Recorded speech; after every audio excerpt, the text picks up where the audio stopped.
I thought I could keep my lottery win a secret, but then my family found out. The calls, the threats, the ultimate betrayal. Money changes people, but I never expected this. I won the lottery last year. A ridiculous amount. A sum so big that I could quit my job, buy a mansion, and still have enough left over to live comfortably for the rest of my life. But instead of celebrating, I made a choice that I knew would be controversial. I told no one. Not my parents, not my siblings, not even my closest friends. I didn't want the money to change anything. I wanted to be smart about it. I wanted to make sure I wouldn't blow it like the people you hear about in those horror stories, where lottery winners end up bankrupt and worse off than before. So I played it safe. I hired a financial advisor, set up multiple investments, diversified my portfolio, and placed most of the money into accounts that would generate passive income for years to come. I bought a modest house, not a mansion, not some flashy estate, just a solid, comfortable home in a quiet neighborhood. I even kept my job, at least for a while, to avoid raising any red flags. For months, life continued as normal. No one suspected a thing. I lived well within my means. I didn't suddenly buy a new car, didn't go on extravagant vacations, didn't make any drastic changes. It felt good, knowing I was secure, knowing that I had built a financial future for myself that no one could take away. But then, somehow they found out. I still don't know how it happened. Maybe someone at the financial firm leaked it, maybe I got careless and left a document out, or maybe one of my investments showed up in some public record that tipped them off. All I know is that one day, out of nowhere, my phone started blowing up. At first, it was just my parents. My mom called, voice trembling, asking if it was true. I tried to deflect, to play dumb, but she wasn't buying it. My dad got on the line and went straight to anger. Why the hell would you hide this from us? Then came the guilt trip. After everything we've done for you, you don't even trust your own family? Then, the calls from my siblings started. Then cousins. Then people I hadn't spoken to in years. Everyone suddenly had something to say, some demand, some expectation. You're rich now, why won't you help your family? You have enough money for 10 lifetimes, and you can't even share? Do we even matter to you anymore, or is money all you care about now? It was relentless. Every conversation became a confrontation. Every text was laced with anger or manipulation. My brother needed help paying off his house. My sister wanted money for her kids' college. My cousin, who I hadn't seen since childhood, suddenly had a business idea that would be perfect for me to invest in. My uncle, who had never done a damn thing for me, claimed he was struggling with medical bills and that family should take care of family. And when I didn't immediately hand out checks, oh, that's when the real ugliness started. Suddenly, I was the selfish one, the greedy one, the ungrateful one who had turned my back on my own blood. My parents, who had always prided themselves on never playing favorites, made it clear that my refusal to share was the ultimate betrayal. My brother, who had never given me the time of day before, accused me of thinking I was better than the rest of us. My sister, who had once been my closest confidant, stopped speaking to me entirely. It didn't matter that I had worked my ass off my entire life before winning. It didn't matter that I had been careful, responsible, and smart with the money. In their eyes, I was just a vault they hadn't been given the key to, and they were furious about it. And the worst part? The guilt. Because, deep down, a part of me felt like maybe they were right. Maybe I was being selfish. Maybe I should be doing more. Maybe I owed them something. The pressure, the constant barrage of messages, the weight of knowing I had enough money to change all of their lives but was choosing not to. It was suffocating. But I knew, logically, that giving in wouldn't solve anything. The money would disappear fast, and they'd just come back asking for more. I'd seen the stories. I'd read the articles. Lottery winners who gave everything away, only to end up broke and alone. I wasn't going to let that happen to me. Still, I couldn't shake the feeling that no matter what I did, I had already lost something I could never get back. And the worst was yet to come. The first real betrayal came from someone I never expected. My best friend, Jake. Jake and I had been friends since high school. He was the kind of guy who always had my back, who never cared about status or money, who stuck with me even when times were tough. So when he called me up one evening, voice casual, asking to meet for a drink, I thought, for a brief moment, that I still had one person in my life who wasn't out to use me. I was wrong. We met at our usual bar, the one we'd been going to for years. I had this fleeting hope that maybe he just wanted to catch up, that he wasn't going to bring up the money. But as soon as we sat down, his expression shifted. It wasn't the easygoing smile I was used to. It was calculated. Look, man, I know about the lottery, he said. swirling his beer bottle in his hand. And I get why you kept it quiet. But dude, you gotta help me out. Just a little loan. Nothing crazy. 50 grand. 50 grand. Just like that. As if it was pocket change to me now. I stared at him, stunned. Jake, he cut me off before I could finish. I mean, come on. You know how much I've struggled. You know how much I've been there for you. I wouldn't even ask if I didn't need it. That was the moment it hit me. It wasn't just my family. It wasn't just distant relatives. It was everyone. Every single person in my life saw me differently now. I wasn't a friend. I wasn't a son. I wasn't a brother. I was a walking ATM. I wanted to believe he meant well.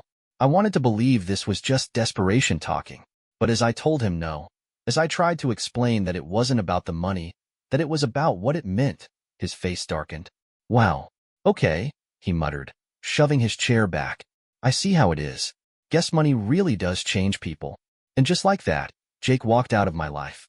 I sat there, staring at the half-empty beer in front of me, feeling the weight of everything crashing down. This money wasn't a blessing. It was a curse. But just when I thought I had seen the worst of it, something even more devastating happened. My parents showed up unannounced at my house, and they weren't alone. They had brought a lawyer. I opened the door, expecting another emotional plea, another lecture about family loyalty. Instead, my father handed me an envelope. We're not asking anymore, he said. You owe us. I ripped it open with shaking hands. A formal demand for financial compensation. They were suing me. My own parents. The people who raised me. The people who always talked about how family should stick together. They had gone so far as to get a lawyer and draft an actual legal document demanding that I hand over a fair portion of my winnings. An amount they hadn't even specified, but one they insisted should be determined by what was morally right. I stood there in stunned silence as my father stared at me, arms crossed, while my mother wiped away what I could only assume were crocodile tears. You know we deserve this, she said softly. After everything we sacrificed for you. We gave you everything. And now you're just going to turn your back on us? I couldn't even find the words to respond. It was surreal. A nightmare unfolding in real time. Are you serious? I finally choked out. You're actually suing your own son? You left us no choice, my father said stiffly. You have the means to help us, and you refuse. You're forcing our hand. I could barely breathe. My hands trembled as I looked between them. Two people I had known my entire life now reduced to nothing more than entitled strangers. This wasn't about love. It wasn't about family. It was about money. That was the moment I realized I had lost them. For a second, I actually considered giving in, signing a check just to make them go away, to stop this from turning into some ugly legal battle. But then I thought about everything that had already happened. The manipulation, the betrayal, the way everyone had suddenly started treating me like a human bank instead of a person. No, if I gave in now, it would never end. I took a deep breath, steadied my voice, and said the hardest thing I had ever said in my life. I don't owe you anything. If you want to take me to court, then do it. But don't ever call me your son again. My mother gasped. My father's face went pale, but I didn't wait for a response. I stepped back, closed the door, and locked it. And just like that, my parents were out of my life. For the first time since I won the lottery, I felt something close to peace. But I knew this wasn't over. Not even close. I wish that had been the end of it. For a few days, I actually let myself believe it might be. I ignored the texts, the voicemails, the messages from distant relatives who suddenly had an opinion on my selfishness. I stopped answering the door, stopped checking my social media. I went to work like nothing had happened, came home to silence, and tried to convince myself that this was a clean break. But deep down, I knew better. Then the letters started arriving. At first, they were just from my parents' lawyer, official-looking envelopes with threats of legal action, demands for mediation, and ridiculous claims that I had some moral obligation to share my wealth. I sent them straight to my own lawyer, who reassured me I didn't owe them a damn thing. Then came the letters from my siblings. My brother wrote first. It was long and emotional, talking about how he had always looked up to me, how he was drowning in debt, how his mortgage payments were killing him, and how he couldn't understand why I wouldn't just help my own family. My sister's letter was shorter but sharper. She didn't beg, she accused. You could change all of our lives in an instant, but instead, you hoard your money like some selfish dragon. You don't deserve this kind of luck. And if you think you're going to go through life alone, without a family, you're in for a rude awakening. I didn't respond. Then, one afternoon, a letter arrived from my mom. Her handwriting was shaky, the paper slightly smudged like she had been crying while writing it. For a moment, I almost didn't open it. I had told myself I was done with them, but curiosity, or maybe some lingering sense of guilt, got the better of me. My sweet boy, I don't know what to say anymore. I don't even recognize you. The son I raised would never turn his back on his family like this. Your father and I are heartbroken. Do you think we're greedy? Do you think we're the bad guys here? We just wanted what's fair. What's right? We're losing the house. The bank is coming for everything. Your brother is on the verge of bankruptcy. Your sister is struggling to pay for her kids' education. And you could fix it all with a single check. You could, but you won't. That's the part one don't understand. Do we even matter to you anymore? Or does money mean more to you than family? I hope you can live with yourself. I read it twice. Then I ripped it in half and threw it away. I wanted to scream, to call her and tell her that no, it wasn't about the money. It was about them, about how they had treated me, how they had made me feel like nothing more than a wallet with a pulse. But I knew it wouldn't matter. They had made up their minds. I had lost them the moment they found out I was rich. The silence didn't last. The moment I ignored my mother's letter, they escalated. First, it was the social media posts. My brother and sister took to Facebook, Instagram, anywhere they could, to paint me as the villain. They didn't outright name me, but the messages were obvious. Some people forget where they came from the moment they get a little money. Imagine winning millions and still refusing to help your struggling family. Greed is a disease. Money changes people, but it reveals them, too. The comments poured in, friends, extended relatives, people I barely even remembered from my childhood. Some were vague, others were straight up calling me out. Wait, are you talking about my name? No way. He wouldn't do that to his own family. If this is true, damn, that's cold. Disgusting. You don't turn your back on blood. I tried not to let it get to me. But the thing about a smear campaign, it doesn't need to be true to be effective. Then, they started showing up. First, it was my cousin, Jason. I hadn't seen him in years, but he showed up at my house unannounced, knocking like he had every right to be there. Hey man, he said, grinning like we were best friends. Figured I'd stop by and see how you were doing. I knew what this was. I'm fine, I said, not inviting him in. Jason rocked back on his heels. Listen, I heard about the whole thing with your parents. Sucks, dude. Really sucks. But, I was thinking maybe I could help you smooth things over. Here it came. If you just show them a little generosity, he continued, I bet they'd drop all the drama. You know, get off your back. Maybe just help them out a little? It'd be good for the family. I stared at him. Did my parents send you here? Jason had the nerve to look offended. What? No, dude. I'm just saying as your cousin. I shut the door in his face. The next day, my sister's husband came by. Then my dad's old friend. Then some distant aunt who suddenly just wanted to talk. One by one, they all showed up with the same routine. Pretending to care. Pretending they wanted to help. Pretending they weren't just there to convince me to hand over a check. I stopped answering the door. Then, one night, I came home from work and found my mother sitting on my porch. She looked exhausted, like she hadn't slept in days. For a moment, I almost felt bad. Almost. Mom, I sighed. You need to leave. She shook her head. I just want to talk. There's nothing to talk about, I said, keeping my voice even. You sued me. She flinched. We dropped the case. I blinked. That was news to me. It was a mistake, she said quickly. We were desperate. Your father, he doesn't know I'm here. But I need you to listen to me. I didn't say anything. We're still your family, she whispered. You can hate us all you want, but that doesn't change. And no matter what happens, we love you. We always will. It almost got me. Almost. Then she reached into her purse and pulled out a piece of paper. A bank statement. Overdrawn account. Thousands in debt. And I realized she wasn't here for love. She was here for one last chance to make me break. I closed my eyes, took a deep breath, and stepped back inside. Goodbye, Mom. I locked the door. And this time, I didn't look back. Blocking out my family wasn't as easy as locking a door. Even after I turned my mother away, the harassment didn't stop. If anything, it got worse. I started getting calls from unknown numbers at all hours. My inbox filled with emails from distant relatives, some begging, some threatening. A few went so far as to say I'd burn in hell for what I was doing. But the worst part? The guilt still gnawed at me.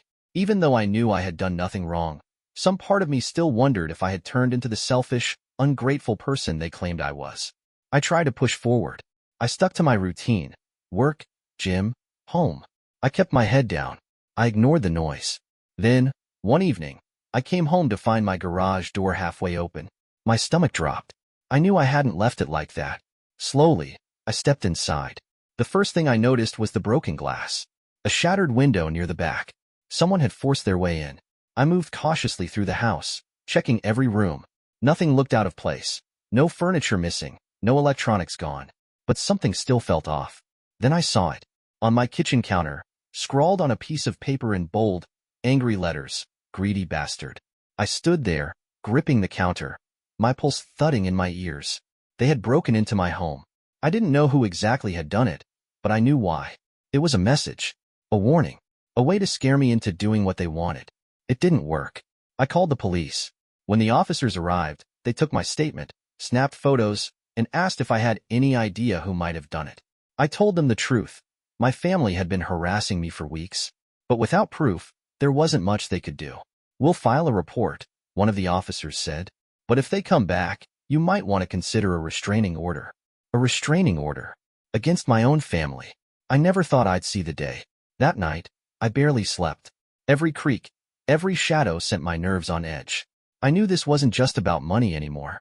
It was about control. They wanted to break me, and if I wasn't careful, they just might. But I wasn't going to let that happen. I barely slept that night. Every noise had me gripping the baseball bat I now kept by my bed. Every shadow outside my window sent my heart racing. This wasn't just harassment anymore. It was dangerous. By morning, I had made my decision. I wasn't just going to sit around and wait for them to push me further. If my own family wanted to treat me like an enemy, then I'd do what I should have done weeks ago. I called a lawyer. I explained everything. The lawsuit, the constant harassment, the break-in. He listened without interruption, and when I finished, he sighed heavily. "You need to cut them off. Completely." "I already have," I said. "No, I mean legally." My lawyer laid it out for me. I needed a restraining order. I needed to send cease and desist letters to every single family member who had contacted me. And, most importantly, I needed to take extra precautions to protect myself. Change your locks. Install security cameras. Maybe even move, if you can. Move. The thought had crossed my mind before, but I had resisted it. Why should I be the one forced to uproot my life? Why should I have to leave my home just because they couldn't accept that I wasn't their personal bank? But after the break-in, I wasn't so sure anymore. I followed my lawyer's advice to the letter. That same day, I had a security system installed, cameras, motion detectors, the whole deal. I changed my phone number. I wiped my social media clean. I told work not to share any personal details about me with anyone. And then, with my lawyer's help, I filed for a restraining order against my parents, my siblings, and a few other relatives who had been the most aggressive in their harassment. It felt drastic. It felt wrong. But it also felt like the only way forward. A week passed with no contact. For the first time in months, my phone stayed silent. No emails. No letters. No surprise visits. I almost started to believe it was over. Then, one afternoon, my lawyer called. "There's been a development," he said grimly.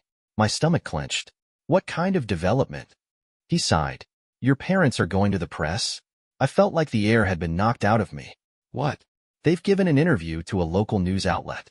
They're painting you as a greedy son who abandoned his struggling family after coming into money. They're playing the victims."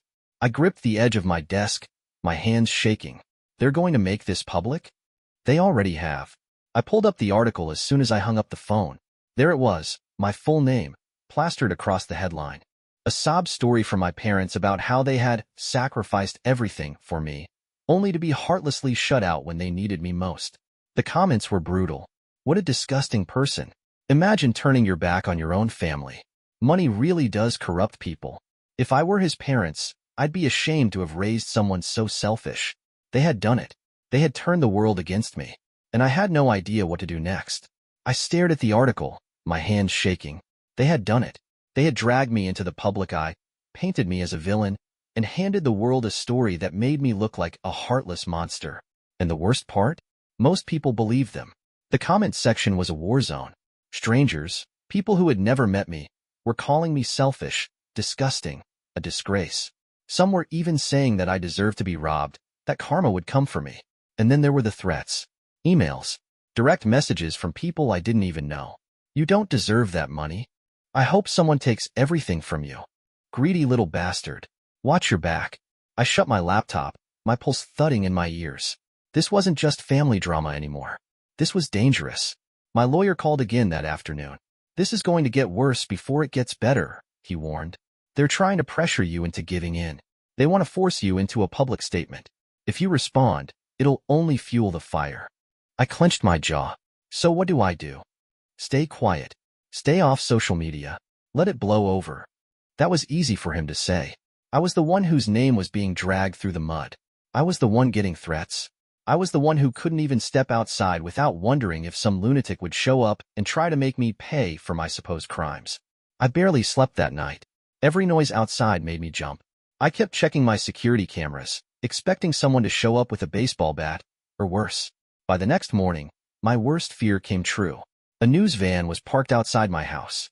I peeked through the blinds, my stomach dropping. A reporter and a cameraman stood on the sidewalk, talking animatedly, occasionally glancing toward my house. Then my phone buzzed. A text from an unknown number. Come outside and give your side of the story. The people deserve to hear from you. I felt sick. They wanted me to engage, to perform for the cameras, to either defend myself or break down and admit guilt that I didn't even have. I wasn't playing that game. I packed a bag, grabbed my car keys, and walked straight out my back door. They could have their circus, but I wasn't going to be a part of it.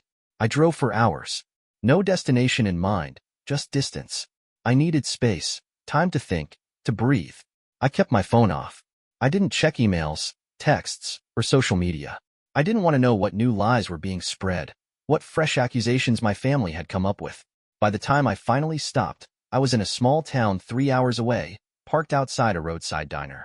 I sat there, gripping the steering wheel, staring at my reflection in the rearview mirror. I looked exhausted, not just physically, but mentally. I hadn't wanted any of this. I had been content with my quiet life before the money. I had worked hard, lived within my means, and never asked for a damn handout. But the second I had something they wanted, they turned on me, and the world took their side. I took a deep breath and stepped into the diner. A few truckers sat at the counter, and a waitress greeted me with a tired smile. Seat yourself, Han. I found a booth in the back and ordered a coffee. I needed time to think. What was I supposed to do now? I could go back home, but the reporters would still be there. The threats would still be there.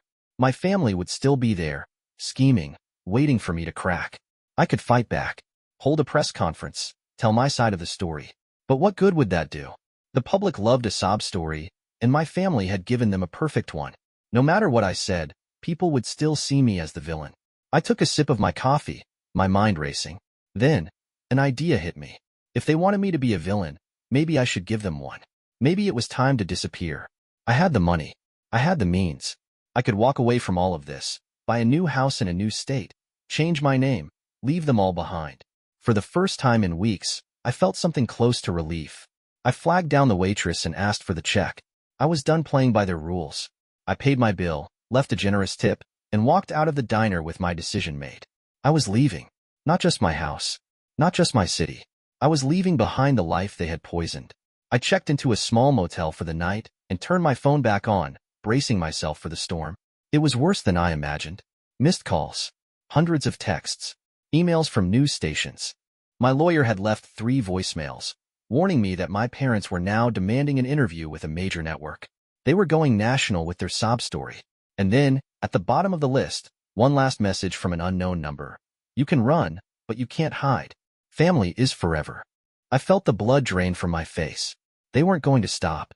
No matter how many doors I closed, how many numbers I changed, how many legal actions I took, they weren't going to stop until they got what they wanted. But what they didn't realize was that I was done playing. The next morning, I met with my lawyer in a small office an hour outside the city. I want to disappear, I told him. Legally. He nodded, as if he had been expecting this. We can make that happen. It won't be easy, but with your resources, we can set up new accounts, move your money offshore, create a new identity, and relocate you somewhere far away. How long? I asked. A few months to do it properly, he admitted. But if you just want to vanish right now, I can give you a head start. I didn't hesitate. Do it. Over the next few days, I put my plan into motion. I sold my house through a private buyer. I withdrew large sums of cash. I closed out accounts. And then, one night, I got into my car, drove for 16 hours straight, and didn't look back. I left behind everything. My past, my name, the person I used to be. They had wanted me to share my money. Now they'd never see a cent. A month later, I was living under a new identity in a new city, thousands of miles away. No one knew me. No one cared who I was. For the first time since I won the lottery, I felt free. I had lost my family, but I had gained something even more valuable. Myself.